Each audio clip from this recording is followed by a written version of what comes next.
Hello, I'm Liz Chambers. The U.S. war machine, that's the topic of this month's special report. Most Americans are not aware that soon the primary export of our national economy won't be cars or food or microwaves. Instead, we'll be exporting death. I got numerous individuals on the road. You want me to take those out? Take them out. 10 seconds. Roger. Impact. Oh, dude. Chances are good that some of your friends and neighbors work for U.S. companies that serve the military sector. They may make parts for high-tech aircraft or precision-guided bombs. They may assemble bullets or act as privatized soldiers protecting corporate interests. It's not a trend that the Pentagon tries to hide. I'll argue we're conducting a transaction with the outside world. We're exporting security to those who prefer to outsource that function. We have to understand that as a product. We have to understand how the market changes. We have to understand how that product is perceived. What forces have warped our peacetime economy into an assembly line for the technology of war?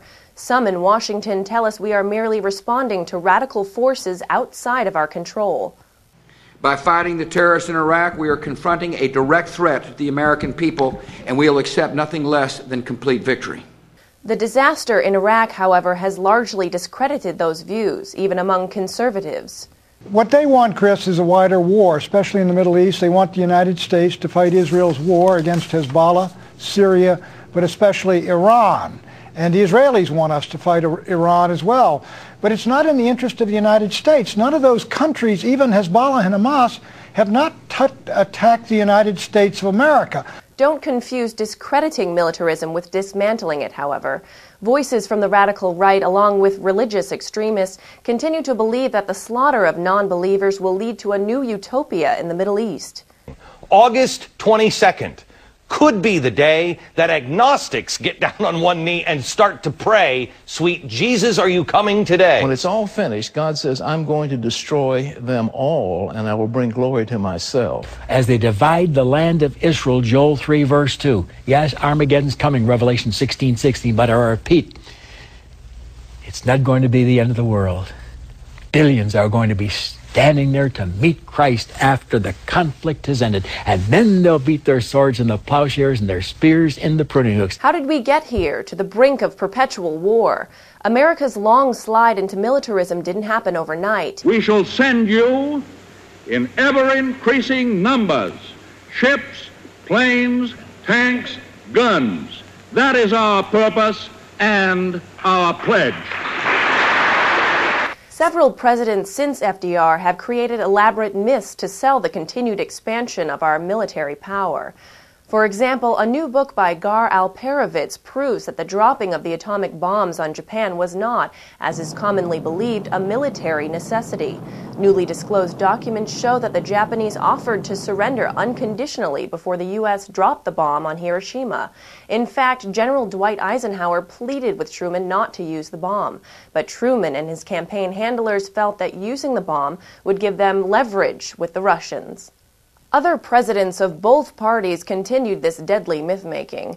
Lyndon B. Johnson staged the Gulf of Tonkin incident to escalate the Vietnam War. Ronald Reagan exaggerated communist threats and triggered billions in new Pentagon spending. And of course, the Bush-Cheney deception landed us in the current quagmire in Iraq. While the media remains mesmerized by the fighting in Israel and Lebanon, more than 100 people a day are being killed in Iraq. 6,000 have died in the last 2 months, and conditions getting worse all the time. Over the past 3 decades, the U.S. military's focus has changed. Instead of a defensive role, we now often strike the first blow. If you join the military now, you are not defending the United States of America. You are helping certain policymakers pursue an imperial agenda.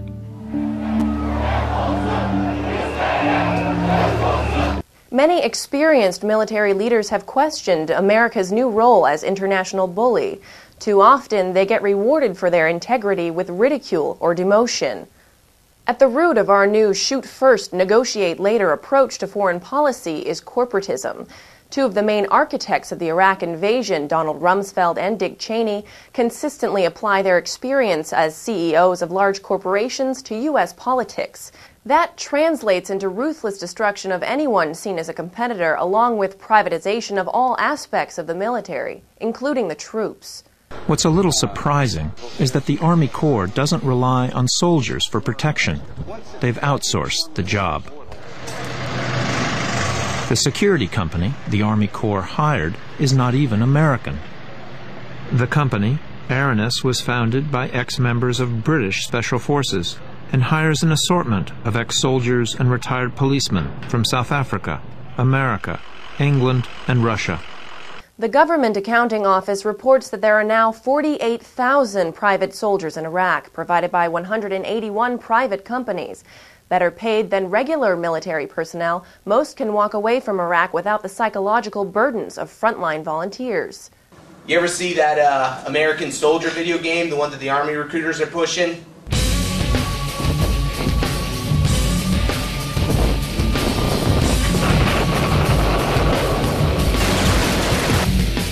Well, when you go to combat, it's nothing like that. When you shoot somebody, it's a real person. You remember that. You know it's not a good feeling knowing that you've killed somebody. If they were coming to kill you or not, it doesn't matter. That's a human life you took, and it sits on you for the rest of your life. Few former soldiers or family members dare to speak out so boldly against American policy. Some feel they would betray their brothers and sisters in arms. Others fear repercussions from the military. Peace activist Cindy Sheehan is calling on mothers, veterans, and people who believe in peace to join her this month on the Mall in Washington, D.C. Camp Casey and other groups will be holding many panel forums and meetings to discuss alternatives to war and violence. We'll have a full report in October. More after this. Good evening, my fellow Americans. In the councils of government, we must guard against the military-industrial complex.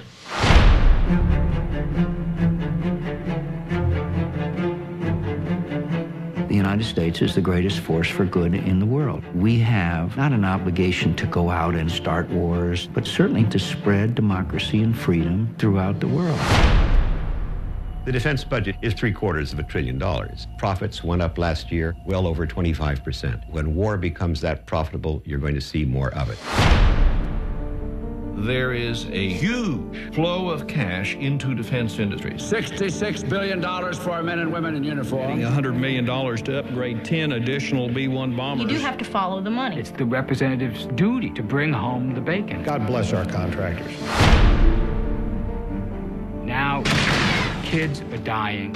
Billions are being spent every month. And the American people are scratching their heads going, how did we get here? This is not about one president or one party. When does the United States go from a force for good to a force of imperialism?